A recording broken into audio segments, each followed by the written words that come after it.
Oh non, t'es tout mouillé. T'es allé dans la mare. Bonjour à tous, bienvenue dans cette nouvelle vidéo où je vais vous parler un petit peu plus du fameux nouveau cheval dont j'ai pu mentionner dans la dernière vidéo où je vous disais que je revenais sur YouTube. Bon, ceux qui suivent sur Instagram et sur TikTok, d'ailleurs je vais vous mettre le nom des comptes juste ici. Vous le connaissez déjà, hein, ça fait 1 an maintenant qu'il est avec nous. Mais voilà, je me suis dit qu'une présentation un petit peu plus complète ici serait de rigueur. Il y a beaucoup de choses à dire. C'est un cheval assez particulier. Donc voilà, on va commencer directement. Donc, nous, on l'a rebaptisé Helios, sachant que ce n'est pas son vrai nom. Son vrai nom, c'est Capriccio Douy, donc c'est l'année des K, donc il va prendre 6 ans. Et Douy, donc c'est l'élevage d'où il vient, et c'est l'élevage où j'ai travaillé pendant plusieurs mois l'année dernière. Je travaillais les jeunes chevaux là-bas. Mais du coup, comment on s'est retrouvé avec un deuxième cheval moi, je prévoyais pas de prendre un autre cheval dans le sens la relève de Sandro. Sandro va avoir 18 ans et je vous dis ça, mais je ne réalise toujours pas qu'il va avoir 18 ans. Tout le monde pense qu'il en a encore que 10. J'avais pas du tout cette optique-là de relève pour Sandro parce qu'il est très loin d'être encore à la retraite et tout ça, vraiment. Donc c'était pas du tout dans cette optique-là qu'on s'est retrouvé avec un deuxième cheval. On s'est retrouvé avec un deuxième cheval parce que j'ai eu l'opportunité, on a pu avoir l'opportunité d'avoir les chevaux à la maison, dans une ancienne location où on était. Et bah du coup, il était hors de question que je laisse Sandro tout seul. On avait nos chèvres, mais voilà, on n'allait pas le laisser juste vivre avec des chèvres, c'est un peu inconcevable. Donc il fallait qu'on trouve un deuxième cheval. Et à ce même moment-là, Olivier, donc mon copain, voulait avoir son cheval aussi. Il connaissait déjà un tout petit peu les chevaux, mais d'assez loin. Mais voilà, en me côtoyant avec Sandro et tout ça, il avait vraiment aussi envie de vivre ça avec son propre cheval, de voir tout ce qu'on peut faire en fait et le lien qu'on peut créer avec eux, sans qu'il y ait d'objectif de compétition et tout ça. On part d'un galop vraiment zéro et juste de quelqu'un qui veut créer du lien avec un animal et voilà. Apprendre évidemment quand même un petit peu à monter. Mais ça viendra peut-être dans d'autres vidéos. Et nous, à la base, on était plutôt partis, on s'était dit, un poulain, comme ça laisse le temps de créer le lien, de faire l'éducation de A à Z. Parce que je voulais pas faire comme avec Sandro, où même si ça a été une très belle expérience, c'est grâce à ça que je sais tout ce que je sais aujourd'hui. Et que je peux ensuite, après, vous en faire profiter quand je vous accompagne.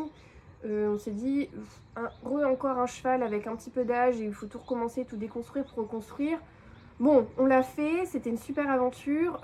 Là, maintenant, moi, guider un débutant vraiment là-dedans, sachant que ça va être pour le plaisir et pas pour le travail, je t'ai dit non. Donc c'est pour ça qu'on s'est dit, pourquoi pas partir sur un poulain. Donc on a voulu partir là-dessus. J'avais justement du même élevage d'où vient Helios. J'avais en pension travail une autre jument. Et elle était dans une écurie à côté où il y avait son gros. Enfin, voilà. Et cette écurie-là faisait élevage de franche montagne. On s'est dit, c'est super, la race, tout ça, ça pourrait être pas mal, c'est assez rustique, mais bon, c'est pas non plus un pur sang. Donc ça pouvait plutôt bien s'y prêter avec un bon accompagnement. On avait flashé sur un poulain, au final ça n'a pas pu se faire. C'est pas grave, ça n'a pas pu se faire, au final on est très content de comment ça a terminé. Et au même moment, quand je travaillais donc à l'écurie, que je me rendais à l'écurie 3 fois par semaine pour travailler les jeunes chevaux là-bas, donc on parle d'un haras quand même de 100 hectares avec plus d'une centaine de chevaux, il y a quand même beaucoup de chevaux, donc Helios, moi je l'avais jamais vu, il restait dans les champs en fait avec les mères porteuses. Et l'éleveuse du coup, qui est aussi vétérinaire, ostéopathe, kinésiologue, enfin voilà, qui en connaît quand même un rayon au niveau santé, elle ramène ce cheval, vraiment en sale état. Il était clairement en sale état, avec de la dermatophyllose sur tout le dos, tout ça. Donc moi je vois qu'elle la rentre au box, elle est en train de faire les soins, puis elle me parle un petit peu de lui. Je dis, alors qui c'est ce petit cheval, d'1,80 m quand même. Et elle m'explique, elle me dit voilà, c'est un cheval qu'on a découvert, ma stagiaire l'a opté, mais bon, il a des petits soucis neurologiques, on sait pas trop ce que c'est. Donc voilà, il a été remis au champ. Moi, je peux rien en faire pour le moment. Et en plus, là, il a maigri, il a eu ses problèmes de santé, vraiment les croûtes sur le dos. Donc là, on l'a remis au box pour le soigner, en fait. Et je me dis, ok, d'accord. Et Donc les jours passent, moi j'y allais 3 fois par semaine comme je l'ai dit, donc on continue comme ça, tout ça, puis je vois, bon bah voilà, qui s'en occupe, elle lui fait des antibiotiques, machin. Puis elle vient me voir, elle me dit, mais tu chercherais pas un cheval? Je me dis, parce que je lui en avais parlé, que j'allais avoir mon cheval à la maison. Et je dis, oui, mais bon, on avait flashé sur un poulain, mais au final, on n'a pas pu le prendre, donc bon, bah, continue à chercher, mais bon, sans plus, quoi. Nous, on s'est dit, on n'est pas pressé, c'est pas grave. Elle me dit, bah si tu veux, je te le donne. Et moi j'étais là, tu me le donnes? Elle me dit, oui, si tu veux, je te le donne, moi y a pas de souci. Je sais que tu t'en occuperas très bien. T'es ostéo, je sais que voilà, sa particularité, tu pourras t'en sortir. Et je dis, moi je sais que t'es pas à fond complète et tout ça. Elle me dit, par contre, tu sais, bon là, il est un peu bizarre quand il est en statique, mais quand il bouge, on dirait un cheval normal. Hein. Il a même sauté et tout, machin. Je dis, ok, je dis, bon, moi sauter, je m'en fiche. Je dis, ok, donc J'en parle à Olivier, je lui dis voilà, on m'a fait cette proposition, bah viens voir le cheval, dis-moi ce que tu sens en le voyant, puis si tu veux, bah on le prend quoi, parce que un cheval gratuit, ça vient pas tous les jours comme ça, enfin, surtout dans le sens, pour vous dire un petit peu sur sa lignée, c'est un petit-fils de Kidam de Revel. Je vais peut-être vous mettre quelques vidéos. De Kidam de Revel, un peu pour les connaisseurs. Moi je suis pas une grande connaisseuse, mais je connaissais déjà le nom me disait quelque chose. Donc ça reste quand même avec de très bons papiers. Et donc voilà, Olivier vient, il sent le cheval dans le box, enfin tout ça, il vient, il le voit, il interagit un peu avec lui, il me dit ouais non, franchement le cheval est gentil. Alors certes il est immense, c'est impressionnant, mais je le sens bien. Je dis bon bah ok, bah si tu le sens bien, moi aussi je le sentais plutôt bien, mais bon vu que ça allait être quand même son cheval, je voulais que bah, ça clique entre les deux, comme ça a pu cliquer entre Sandro et moi. Donc il me dit voilà, bah on le prend. Donc je préviens les neveux, je dis bah écoute, pour moi c'est bon, dès que le champ est prêt à la maison, bah on le prend. Pour vous expliquer un petit peu du coup les particularités d'Hélios. Alors, sachant que là, pour le moment, il n'y a pas de vrai diagnostic vétérinaire de lui, mais je vais quand même vous dire un petit peu mis bout à bout en un an, entre tout ce que j'ai pu observer, ce que j'ai pu sentir en ostéopathie, avec d'autres consoeurs aussi avec qui j'ai pu échanger sur le sujet. Voilà, il sera ataxique. Ça, c'est clair qu'il est ataxique. Vraiment, il patauge dans la semoule. C'est très très compliqué, on voit bien le niveau de proprioception dans l'espace, il se cogne partout et tout ça. Et il a ce petit truc en fait, souvent quand on s'arrête d'un coup, quand il est en statique, il va secouer la tête et en même temps il y a la queue qui se relève. Et ça fait vraiment une réaction en fait au niveau du système nerveux parasympathique, comme s'il avait des petits, pas des petits coups de jus, mais comme des petits resets dans son cerveau, et on sent vraiment qu'il bug quoi. Enfin voilà, d'un point de vue neurologique, vraiment il y a quelque chose qui se passe en plus de juste le fait, on a un cheval ataxique, Donc ça c'est le premier point. Ensuite, donc sachant que quand on a eu Hélios, on ne pouvait même pas lui faire les pieds. L'ataxie était telle qu'on ne pouvait pas prendre les antérieurs ni les postérieurs. C'était vraiment un calvaire. Les postérieurs, il les relevait fort d'un coup. Donc au début, moi j'avais même pensé à un shivering, mais en fait c'était pas ça, mais ça faisait un peu penser à ça. Et les antérieurs, pour les décoller du sol, c'était une catastrophe, sachant qu'il manquait un petit peu aussi de se casser la figure. Puis bon, soulever les pieds d'un cheval de plus d'1m80, même s'il lui manquait une bonne centaine de kilos, c'était assez compliqué. Et il y avait encore, voilà, comme je l'ai dit, toute cette histoire de dermatophileuse sur le dos. Ça, je pense que c'est plus une baisse d'immunité. L'hiver un peu rude et humide. Je ne sais pas comment était le champ là-bas, mais je pense que peut-être pas assez d'abri, enfin j'en sais rien. En attendant, ça a fait ça. Voilà. Il a eu aussi ses croûtes sur le dos, donc ça l'a pas mal affaibli. Et au fur et à mesure, bien sûr, j'ai fait pas mal de séances d'ostéo dessus. J'y vais quand même doucement, parce que quand ça fait longtemps que le cheval est comme ça, on ne peut pas se permettre de tout toucher d'un coup. Et aussi, on a beaucoup d'informations quant au pose de main dessus, vraiment. Donc c'est assez dur de démêler tout ça. C'est pour ça que vraiment les consoeurs qui m'ont guidée avec lui m'ont été d'une grande aide là-dessus. Et on suppose, pareil, j'attends, peut-être qu'un jour je ferai une confirmation vétérinaire, je ne sais pas trop encore, mais on suppose qu'il y aurait eu peut-être un micro-AVC ou du moins une chute qui a causé plusieurs fractures, notamment au niveau de l'orbite, de la nuque et des cervicales. Et en fait, c'est ça qui expliquerait les problèmes neurologiques. Ce que m'a dit l'éleveuse, c'est que il a un peu en gros été toujours comme ça. J'ai pas trop su si c'était depuis vraiment toujours. Mais bon, ils ont quand même réussi à le débourrer. Donc moi, je pense qu'il y a peut-être eu un petit accident au pré. Enfin voilà, ça c'est un peu flou. Au fur et à mesure, peut-être que j'arriverai à en savoir plus. Pour moi, voilà, il y a eu des gros chocs qui ont créé ces troubles neurologiques. Maintenant, les troubles neurologiques sont là. On ne pourra pas les enlever. On ne pourra que l'améliorer. Et il y a énormément d'améliorations. Je vous dis maintenant, je peux prendre les pieds. Je peux prendre les 4 pieds. Avant, pour s'arrêter, il fallait vraiment s'y prendre 6-7 pas. Maintenant, il s'arrête presque d'un coup. Reculer, pareil, oh là, reculer.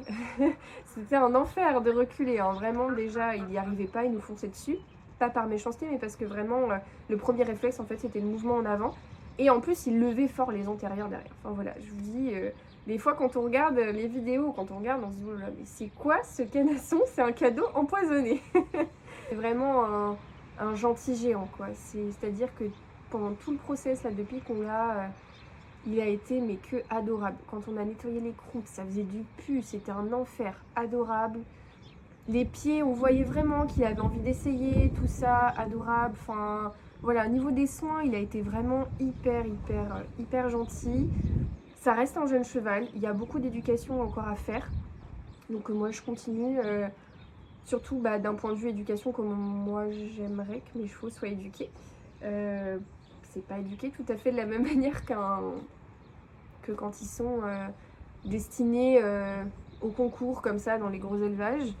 Moi, il y a certaines choses sur lesquelles je vais un petit peu plus me concentrer, eux un peu moins. Donc voilà, donc on a peaufiné ça aussi. Je suis étonnée de la vitesse à laquelle il apprend. Vraiment, il apprend très très vite. Il y a des choses, des fois avec le recul, je me dis mais Sandro, j'ai mis plus de temps. Ou alors je sais pas si entre temps j'ai eu plus d'expérience, du coup je demande mieux aussi, je pense qu'il doit avoir ça quand même qui joue. Donc voilà, pour le moment avec lui, un petit peu, beaucoup de balades surtout. Sachant qu'il était sorti une balade une fois dans sa vie avant, il ne connaissait pas ça du tout. Donc pour le moment c'est beaucoup de balades, beaucoup de travail à pied. On essaye vraiment de ne pas être trop sur son dos, il lui manque encore beaucoup de musculature même s'il a vachement repris. Ça va qu'on n'est pas très lourd avec Olivier, mais bon, on essaye vraiment de préserver son dos un maximum. Il est monté sans mort aussi.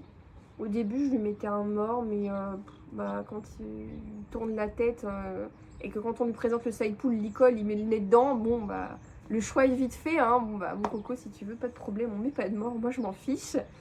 Donc voilà, il est vraiment travaillé dans ce sens-là. Je lui laisse le temps de grandir, sachant que tous les chevaux, jusqu'à leurs 8 ans, la croissance osseuse n'est pas terminée et c'est encore plus long sur les grands chevaux. Donc il y a le côté jeune cheval qu'on prend en compte, où on prend vachement notre temps. Et il y a aussi le côté cheval handicapé, où on prend encore plus notre temps, ou du moins on fait pas toutes les choses de manière très classique. Donc c'est pas grave, c'est super cool. Moi j'apprends aussi plein de choses d'un point de vue professionnel du coup, parce que c'est vraiment un cas d'école. Donc c'est hyper intéressant. Olivier s'éclate avec, franchement, lui qui est grand débutant. Les deux apprennent très bien ensemble et ça se passe vraiment super bien. Moi je le monte aussi quand même un petit peu. Pareil, toujours dans un point de vue éducation pour le moment. Pour le moment, on a fait que du pas et du trot. En extérieur et dans un carré d'herbe. Pour le moment, pas de galop parce que je trouvais qu'il manquait de stabilité et tout ça. Je voulais déjà qu'il ait un beau trot avant de demander le galop. Je pense que le premier galop, ça sera peut-être le sujet d'une vidéo YouTube. Et du coup, quel est l'avenir pour Helios? Il n'a pas d'objectif, clairement. Il n'y a pas d'objectif particulier. Olivier aime beaucoup la monte western. Il a même fait une initiation il y a quelques semaines. Pourquoi pas le mettre à l'équitation western?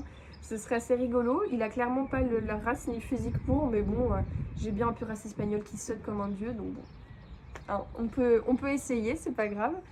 Ça va être aussi une expérience de découvrir un petit peu plus l'équitation western. D'un point de vue monte pure, au final, ça se rapproche beaucoup plus de la manière dont moi je monte les chevaux habituellement. Donc ça, on n'est pas trop désorienté non plus. Peut-être qu'il sautera un jour. Pour le moment, je me concentre sur le fait qu'il soit bien dans son corps et dans sa tête. et qu'il soit bien aussi musculairement parlant quand même, parce qu'il lui manquait énormément de poids. Et peut-être que là après on le fera sauter. Ça lui plaît, on continuera. Ça lui plaît pas, on n'insistera pas, on s'en fiche. Évidemment un cheval qui va rester avec nous, à moins qu'il y ait un aléa, on sait jamais ce qui arrive, hein, mais l'objectif il n'est pas du tout de le revendre derrière. C'est vraiment comme Sandro, cheval pour la vie, mais pour Olivier. D'ailleurs lui et Sandro, Helios et Sandro s'entendent très très bien. C'est vraiment chouette, ils sont vraiment ensemble et ça a cliqué dès le départ entre les deux. Donc c'est rassurant aussi de savoir qu'ils s'entendent aussi bien. Sandro est très tolérant avec lui, du coup vu qu'il se contrôle pas très bien, il lui rentre un peu dedans, il est très collant et tout ça, enfin voilà. Il occupe beaucoup son espace personnel et Sandro qui est assez dominant, normalement a tendance à un peu chasser les autres chevaux quand ça lui plaît pas.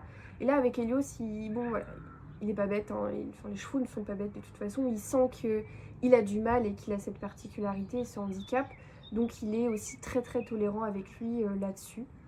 J'ai oublié ce que je voulais dire. Du coup je vais vous emmener le voir, hein, la grande bestiole quand même, parce que depuis tout à l'heure je parle dans l'abri, mais ce serait un petit peu plus intéressant que je vous le montre, et que je vous montre aussi du coup un petit peu les particularités dont j'ai mentionné un petit peu plus tôt.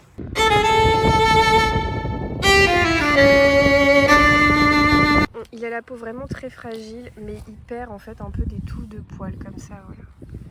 Comme là, bon, on l'a vu qu'il se cogne aussi beaucoup, mais c'est-à-dire que je lui ai mis de l'argile. Vous voyez, quand il marche, je dirais un cheval normal, hein. C'est plus quand il s'arrête, je sais pas s'il va le faire. Quand il s'arrête ou quand on prend les pieds ou qu'il recule. Voilà, hop, mouvement de tête, il lève la queue. Encore là, il le fait pas aussi bien. Bon, là, il va vous paraître maigre, mais il a été beaucoup plus maigre que ça. Vraiment. Il était beaucoup plus maigre. J'espère que cette vidéo de présentation du grand loustic derrière vous aura plu. N'hésitez pas à mettre en commentaire si vous avez un petit peu plus de questions ou si vous avez vu des chevaux qui ont à peu près la même histoire que lui d'un point de vue santé. Ce serait hyper intéressant de pouvoir échanger dessus. Et moi je vous dis à très bientôt pour la prochaine vidéo.